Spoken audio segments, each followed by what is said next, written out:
부산은 오늘 추가 확진 환자가 2명 발생했습니다. 증가세가 다행히 둔화되고 있는데요. 지금까지 8명이 완치 판정을 받아 퇴원했고 아시아드 요양병원에 내려졌던 부산의 첫 코호트 격리 조치는 내일 부분 해제됩니다.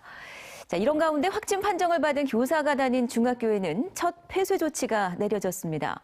황재실 기자가 보도합니다. 부산에 첫 코호트 격리 조치가 내려진 아시아드 요양병원이 내일 새벽 0시를 기해 격리가 부분 해제됩니다. 추가 환자가 나오지 않으면 오는 11일 완전 해제, 또 행복과 나눔병원은 12일 격리 조치가 풀립니다.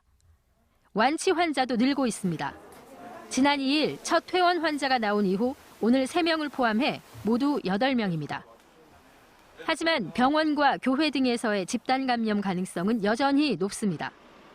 지역 내에서의 소집단 발생이나 이런 걸 통해서 갑자기 환자가 늘어나는 것을 어떻게 컨트롤하느냐, 그게 저희 시의 사실은 굉장히 중요한 목표입니다.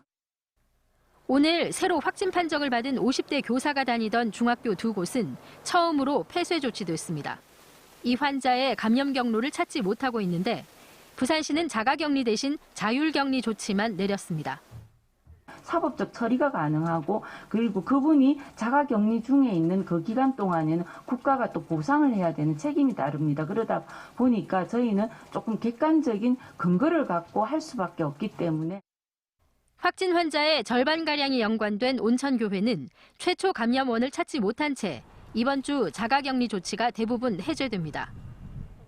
중앙에서 온 역학조사분 간분들이 온천교회와 관련해서는 더 이상 어떤 새로운 것들을 찾아내거나 하지는 못했습니다.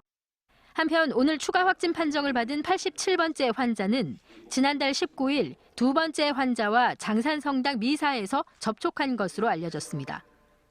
부산에 거주하는 신천지 교인 중 코로나19 검사 대상은 377명, 이 가운데 325명이 음성 판정을 받았고 49명은 검사 중입니다. MBC 뉴스 황재실입니다.